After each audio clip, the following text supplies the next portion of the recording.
Assalamualaikum warahmatullahi wabarakatuh. Saya Siti Mudawwamatul Islamiyah, mahasiswa Prodi PAI angkatan 2022, kelas A, izin menyampaikan resume mengenai materi public speaking di pertemuan kelima. Pada pertemuan kelima, mata kuliah public speaking membahas mengenai pentingnya posisi audiens dan menganalisa audiens berdasarkan demografi dan situasi. Dalam public speaking, audiens memiliki posisi yang penting karena dengan audiens, sebuah public speaking, sebuah acara dapat berjalan dengan baik.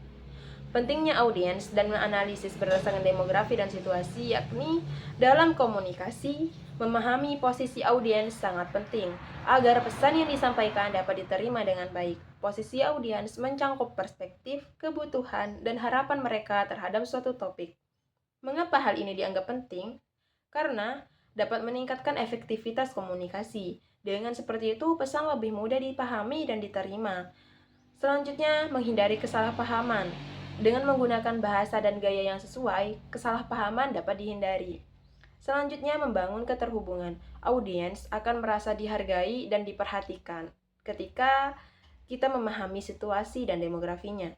Contohnya, cara berbicara kepada mahasiswa berbeda dengan berbicara kepada profesional di dunia kerja. Analisis audiens berdasarkan demografi berarti memahami karakteristik mereka. Seperti dari segi usia, remaja lebih responsif terhadap bahasa santai, sementara orang dewasa cenderung lebih menghargai informasi berbasis fakta. Berdasarkan jenis kelamin, gaya komunikasi bisa berbeda berdasarkan minat dan kebutuhan masing-masing, karena antara laki-laki dan perempuan biasanya berbeda cara penyampaiannya. Dari segi pendidikan, orang dengan pendidikan tinggi mungkin membutuhkan data yang lebih kompleks, sementara audiens awam lebih membutuhkan penjelasan sederhana.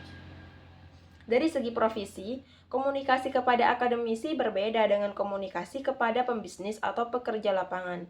Dari segi latar belakang budaya, memahami nilai dan norma yang dianut audiens sangat penting untuk menghindari kesalahpahaman dalam komunikasi.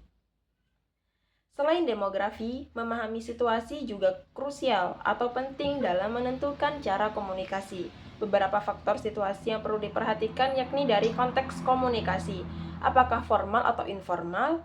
Seminar resmi memerlukan gaya penyampaian yang berbeda dari diskusi santai.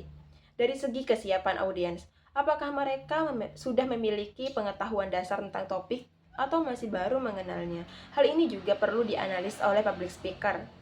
Dari segi kondisi emosional, jika audiens sedang dalam keadaan tegang atau emosional, gaya penyampaian yang lebih tenang akan lebih efektif ketika penyampaian suatu materi.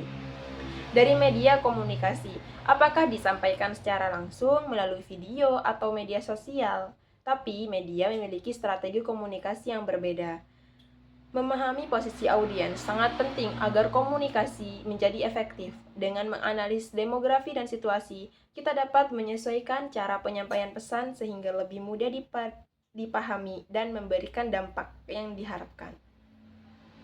Saya rasa cukup sekian dari saya.